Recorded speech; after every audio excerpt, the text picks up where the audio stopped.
Hey guys, it's Matt. It's the end of the week, so let's talk about what's been going on recently. Fox has been talking about possibly making a Fantastic Four 2, going on with their plans to make it, even though the one they just released did not make any money. It's just utter stupidity like this that just frustrates me to no end, It's like I don't understand what their mentality is. It's like, 1 year ago we almost canceled this entire freaking disaster because we didn't think it would make any money. 1 year later, our worst nightmare came true and it made no money. In fact, it went below what we thought it would do. But we really like these characters. I mean, we love them. They're great. They mean the world to us. They're like family, so we're going to go ahead with Fantastic Four 2. Oh my God, what's wrong with them? No one went to see this movie, and the people who did go and see this movie hated it. My God, these reviews are horrible. Have you seen these reviews? They are comical. It's like people who bashed the last two. The one from 2005 and then Rise of the Silver Surfer. They are praising those movies now. They are praising those ones, the ones that for years they said were horrible, some of the worst superhero movies ever, they now call just fantastic in comparison to this. And that's gotta be bad. I, of course, did not go see this movie because I had absolutely no interest. I saw the trailer, did not think it looked good, and I went ahead with Fox's projection. And I decided to not give money to this movie because I thought, I'm going to make their dream come true. Well, I guess it's more like a nightmare. I'm going to make their nightmare come true and not come to this movie. That way, they won't make another one. But I guess we were wrong. We were hopeful.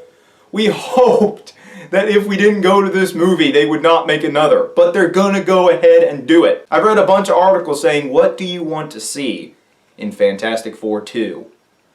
I don't want to see Fantastic Four 2! That's what I want to see in it! The fact that it's not there! That it's non-existent! That's the only thing I want to see in Fantastic Four 2. Oh my God. Okay, with that in mind, let's talk about something good. Straight Outta Compton. Wow, what a movie. That is the best movie of 2015, at least so far.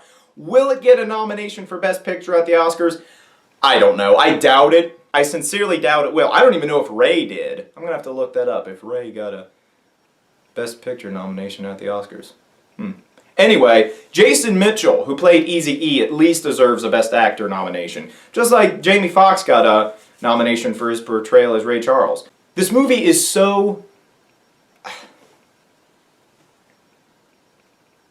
It makes me happy. It just makes me happy to think about how good this movie is. It's a movie I was worried about. I felt like love was going into this movie, of course, with Dr. Dre and Ice Cube producing. But you never know. You never know how good a movie is actually going to be until you go and see the movie. Going to watch this movie, I was so happy because so much care was put into it and they were just so believable as these characters. It wasn't just, well, he's Ice Cube's son, so he's naturally going to be in the movie. He had to audition. O'Shea Jr. had to audition to play his father. And he knocked it out of the park. He's got the snarl on the eyebrows. He's got it down perfectly. Jason Mitchell, of course, like I said, is phenomenal as Eazy-E and very much so deserves an Oscar nomination. I don't know if he's going to win, but I believe he at least deserves a nomination.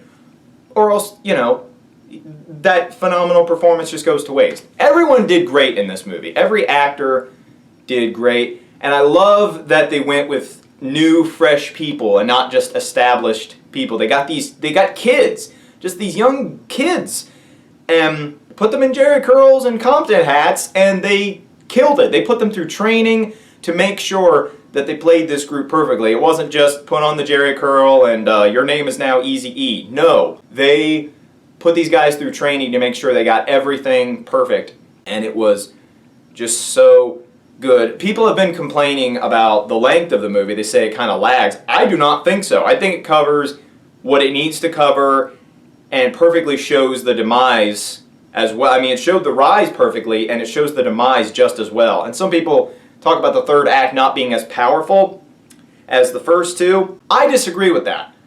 I think that it works just as well as the first two. People say it's too much like Behind the Music, but But I disagree. I mean, it's a music biopic, so of course it's going to seem like that a little bit because you're showing actual events. But I think it worked so well because you really saw the emotion come out as it started focusing more on the characters and less about what was going on in the world. That's another thing that some people are talking about with this movie, that they're saying that towards the third act it stops focusing as much on what was going on in the world at the time and starts closing in on just the group members. But I think that works because as it progressed, you start to see how they split apart and then somewhat come back. But you need to look at the environment to understand the character's mentality, and then once you understand their mentality and what's going on and how they feel about what's going on, you can focus more on them because you know what they're going through and you know how they're observing what's going on around them. But the movie is so great. It never felt too long. I never thought like, oh, they're phoning it in, or oh, that's clearly an actor. It's so good. The best biopic I've ever seen. So far, the best movie of 2015. I hope it remains the best movie of 2015. I definitely recommend it. Go see Straight Outta Compton. It is worth it. Now to get back to superhero-ish stuff. Someone recently spoke to Andrew Garfield about this new guy, whose name escapes me, playing the new Spider-Man. And Andrew said he's ready to pass on the torch and he's fine with it. Yes! I'm fine with it too! I'm so happy you could be content with it, Andrew! Because you suck! Wow! It's so good to know that he's happy about leaving. Because then it just makes me feel better, because I'm happy about it too. We're all just happy that he's gone. Because he sucks! He was so bad. I mean, he got better as Spider-Man in the sequel. Only Spider-Man. Let me reiterate that. Only Spider-Man. Peter Parker, wow, he was bad. He can't act at all. He's horrible. I must be the best actor in the world because I remember talking to people after the first one came out and reenacting that scene where he's looking at his uncle lying there dying. He's just, oh, Uncle Ben, Uncle Ben, help, help. And I'm like, yeah. I swear, I was in the movie theater watching this and I was like, ew, that's not good. And when I reenacted that, people were like, well, how would you have done it? And I'm like, you thought that was good? Where's my Oscar? I acted out a bad scene and they thought it was good. I can't believe it. They must have thought that I meant that because of the fact that he was acting sad, that was a bad thing. He conveyed the right emotion, he just didn't convey it right. He was just bad. He can't act. He was a horrible Peter Parker. That's a topic for another video. I will get to why I hate those movies at some point, but right now, he's happy, he's glad to leave. Not that it would have mattered. They've already replaced him. It's not like he can, start some sort of campaign like get me back as Spider-Man, because I wouldn't sign that, you better believe that. But whatever, he's content with leaving the role behind, and I've been content with him leaving the role behind since I saw the first Amazing Spider-Man. So bye-bye, and to the new guy, you're playing Spider-Man, and I can't even talk about it because they just keep doing the same stuff over and over again. So you'll either be good or you'll be bad. Either way, if you're bad, they'll replace you. If you're good, they'll replace you. So just do a job. At some point there's going to be another Spider-Man because that's just how the world works. So just do your job. Preferably do good, just because I want to see another good Spider-Man. I mean, they're making one. It's hard to say I don't want another Spider-Man. They're making one. Civil War is happening, so just do a good job preferably, but know that you're going to be replaced at some point in the next probably 5 years. So, Tom, I think your name is, I'm excited for you just because Andrew was so bad. And I'll say it one more time. He sucks! Finally, one more thing I want to talk about is the new DLC for Batman Arkham Knight, which is the 1989 Batman skin, Batmobile skin, and tracks inspired by Batman and Batman Returns. Yes! Yeah! Isn't that awesome? I love those movies so much.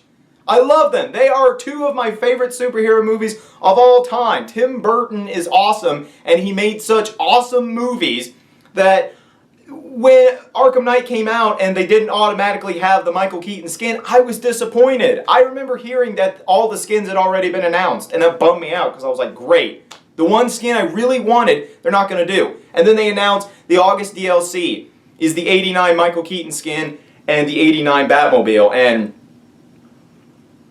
I had to hold back tears when I saw the photo.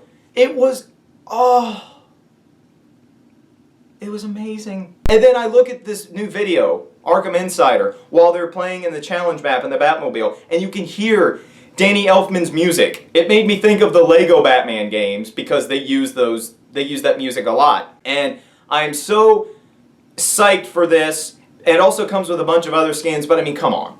This is the one I've been wanting since the beginning, and they're finally doing it. Some people are talking about the possibility of free roaming with the suit and with the Batmobile. Sefton Hill, the game's director, confirmed that the Batmobile is available for free roam, but it is not like the Bat Tank from the game. It does not turn into a tank and fire missiles. So in order to use free roam, it's recommended that you must take out all the militia in Gotham, or else your Batmobile is just going to be destroyed. You're not going to stand a chance because you can't fire back at it. So once you have 100% completion, or at least have taken out all the militia, then go ahead and free roam as the Batmobile, with the Batmobile. Some people are talking about how the skin might not be available for the story. Frankly, that doesn't make any sense to me. It's not like you're going to see the Michael Keaton skin in the challenge map. You're in the Batmobile. All you're going to see is just the Batmobile driving around. So obviously, because it's a skin, it's most likely going to be in the story mode. If it's not, what a waste! I want to put on the suit and hear Kevin Conroy's voice come out of that suit. That's Christmas. Any time of the year, that's Christmas. Just picturing it makes me so happy that I'm alive, you know? And the fact that they would create the suit but only put it in the challenge maps where you're not going to see it anyway because you're in the Batmobile seems just like an ultimate waste to me. So I think it'd be a wise idea to make this suit available to play in the story mode because it is a skin. If I can play as Adam West in story mode, I want to play as Michael Keaton. So hopefully it is available for free roam in the story, but we'll find that out in the next few days when the DLC officially drops, at least for us season pass holders. Anyway, that about wraps it up for what I'm talking about today. Thank you guys so much for watching. Please remember to like, comment, subscribe, and I hope to be making new content soon. Thanks for watching. See ya!